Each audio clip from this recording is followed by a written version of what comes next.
This is the outside of the auto sleeper Broadway ELSE. As I move along, I will firstly come to the location of the cassette toilet. To remove the cassette, just lift up on the blue lever and pull the cassette towards you. Before use, remove the blue cap and add your toilet chemical with a small amount of water. This is also where it empties from. Just remember that when you are pouring the cassette away, to also hold the blue button in to release the vacuum inside. It's also advisable to keep this seal lubricated.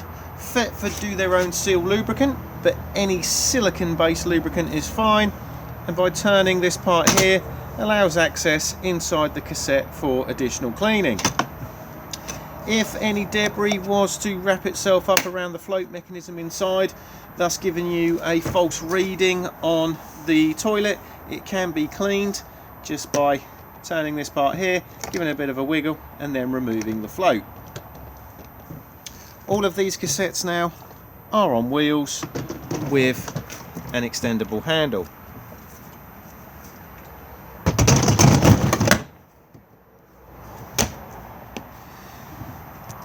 Lpg Gas Tank Filler just here, so push in and twist to remove the cover. Our UK fillers just slide over the top of this nozzle just here, and then it's just a matter of rotating a lever around and pulling that lever towards you to lock it onto the side of the van. It's then just a matter of holding a button down on the pump and putting in as many litres as you want, or just waiting until it clicks off exactly the same as a fuel pump would. Once you've got the desired amount in, again just release the lever, twist round and pull back off again. This centre bezel part just here is to take the screw-in continental adapters. To view how much gas is in the gas tank, we just need to go to the cab area, and we can see the gas gauge just here. This can only be viewed when the engine is running, and you will start with a red light, which will then be followed by a series of green lights, which will slowly go out as the gas is used. Underneath the gas fill point it says gas emergency control. You do actually have to go a little bit further to the front to find this, and if I now go underneath, you'll see the gas tank itself here, and then if I pull this lever just here, we can then remove the front, and you can see the valve which will turn the gas on and off just here. So in an emergency it can be fully isolated.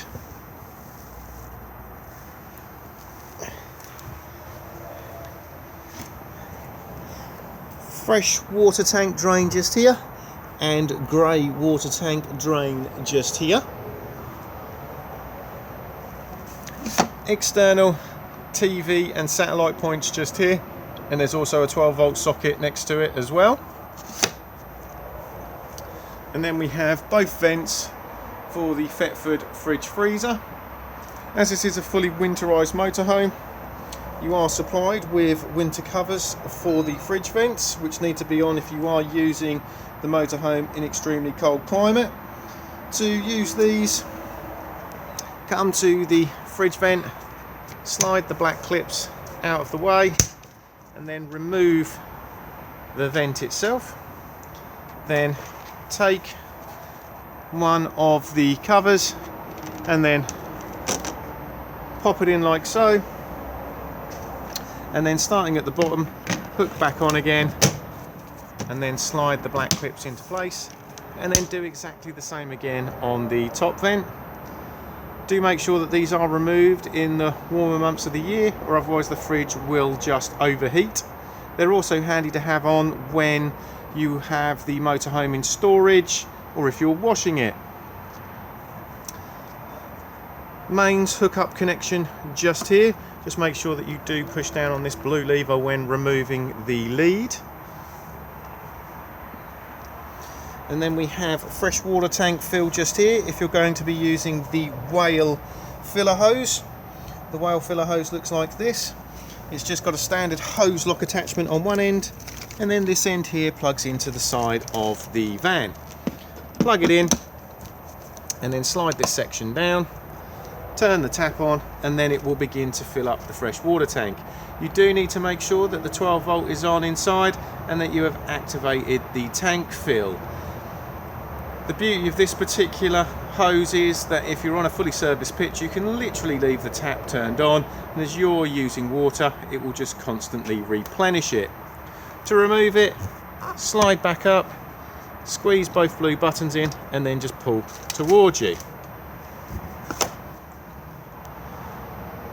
Corner steady wind point just here, and you can see I've already wound down one of the extendable corner steadies. They can be made longer or shorter just by pulling out the split pin.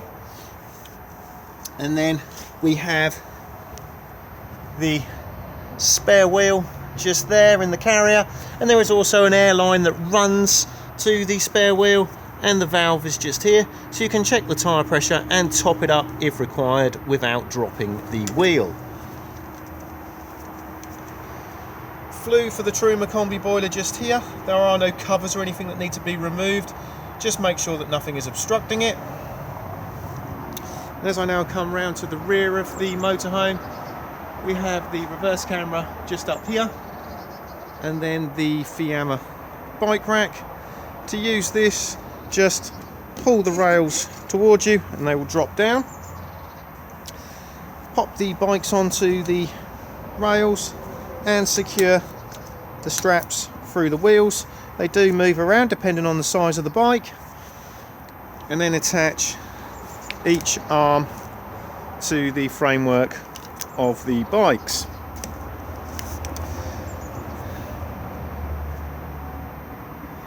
We then have here connections for the light board for the bike rack. And as I now come round again, we have access underneath the bench seat. And again, we can then see the wind point for the corner steady, and you can now see what they look like when they're in the wound up position. Barbecue point just here. So you'll see at the moment that the barbecue adapter itself is still attached on a cable tie, so just remove this and then attach the hose of the barbecue to this rib section here and secure it with a Jubilee clip. This end here then plugs in where my finger is and will lock into place and then allow you to turn the gas on. To remove it, just push the collar up and it will then release.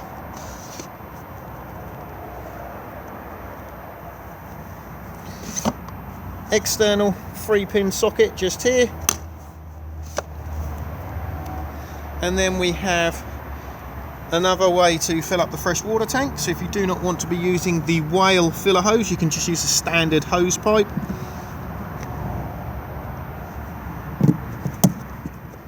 And as you can see, the cap can be locked. Electric step just here, and it's put in and out just here. The step will automatically put itself away when the engine is started, but I always suggest that you do check to make sure that it has.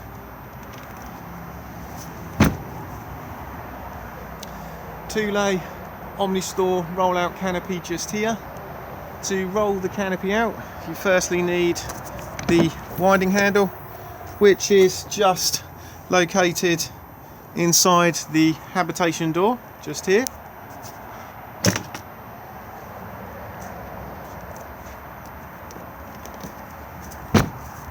Then it's just a matter of inserting the winding handle into this part here and then just winding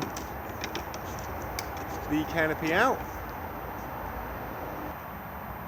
As you can now see, I've wound the canopy out a short distance. I always prefer to do this and then drop the legs for support, so you're not putting too much stress on the canopy itself or on the motorhome. The legs are sprung loaded, so it's just a matter of pushing in and then it will release and then drop the leg to the ground and then get the canopy at the height that you require, and then just fold the grey lever up and snap it into place. And then if I do the same again on the other leg,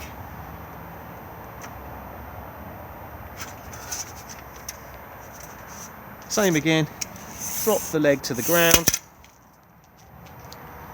get the canopy at the height you require, and again just snap up the grey lever. And now that the canopy is supported, I can continue to wind it out, walking the legs out as I go. As you can see, once the canopy has been fully wound out, it does come out a good distance. It does have these extra arms that just come across and snap into place to give it some more strength.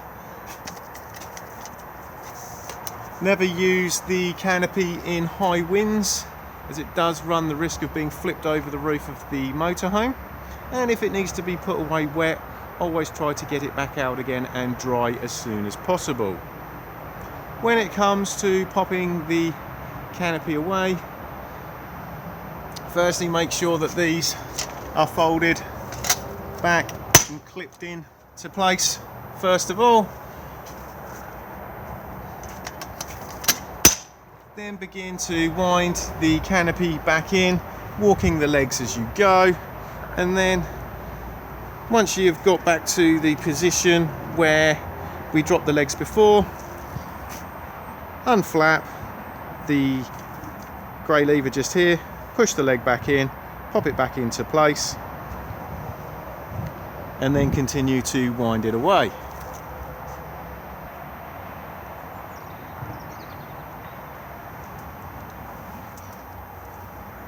So as you can see, I've already snapped the lever down, just literally slide back up again, and then it's just a matter of folding the leg back up,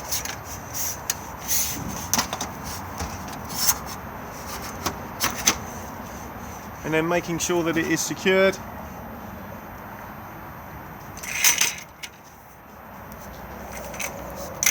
And then the same with this other leg.